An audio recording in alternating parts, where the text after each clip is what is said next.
હાલો તે આજ તો હવારમાં 5 વાગે જાગી ગયા છે કેમ કે આજ તો પપ્પા દેહમાં જ આવે છે એટલે એને લેવા જવાના હતા બસેથી. ગામડેથી આવી એટલે મુદા તો હોય જ હો ભાઈ.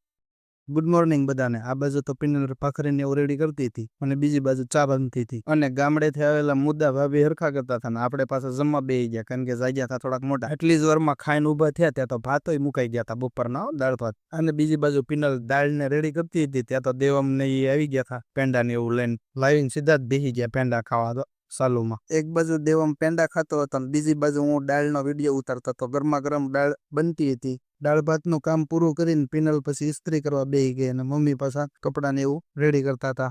અને બીજી બાજુ ભાભીની કંઈક સોનાની ખરીદી કરી આવ્યા હતા તો એમાં દેવમને સોનાને કાંઈ જોતું નહોતું પણ એને તો ઓલું ખોખું બહુ વાલું હતું. એમાં કે મેગ્નેટ આવે કે ખોખાને હતું નહોતું કરી નાખ્યું, તોડીને વિખેરીને મેગ્નેટ કાઢ્યું હોય એને. આ બધું જ કરતો હતો ત્યાં તો બાપુજી પણ આવી ગયા એટલે એને સપોર્ટ મળી ગયો એટલે એને પછી વ્યવસ્થિત કરીને આપ્યું. ત્યાં જમવાનું થઈ ગયું. જમવા બધા જ એક સાથે ભોજન કરવાની મજા જ કાંઈક અલગ આવે. એક સાથે બેહીને ભોજન કરી લીધું. ખાઈને રેડી થઈ ત્યાં તો વાગી ગયા હતા 1:30 અને પછી તો આરામ કરવા માટે હુઈ ગયા થોડીક વાર. અને પછી આ બાજુ દેવમ અને વેદુ બે વિડીયો કોલમાં વાતો કરે છે. 4-5 વાગે જાગીને પછી આપણે થોડોક પેટનો ખાડો પૂરવો પડે એટલે મમરા અને સવાણું બે ભેગું કરીને ભેળ બનાવી નાખી. મમરાની ભેળ ખાઈને પછી ઉપડી ગયા સીધા જ લાઇબ્રેરી થોડાક પુસ્તક ને એવું જોયું. રામાયણ છે, ભાગવત ગીતા અને એવું પુસ્તક જોયું. આજ તો ભાઈ તડકો બહુ હતો એટલે પી લીધો.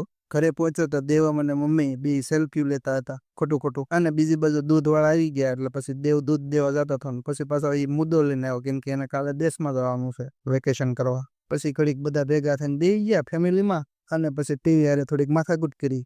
ટીવી ચાલુ નથી થતું ઘડીક તો રિસ્ટાર્ટ ને એવું માર્યું ને પછી પાછું કીરું ચાલુ. અને પછી ઘરે બનાવેલો ફાલુદો આ ગરમીમાં પીવાની મજા આવે ઠંડો. આજ તો રવિવારની રજા હોય એટલે વહેલા નવરા થઈ. અને હા, સબસ્ક્રાઇબ અને ફોલો કરતા જજો.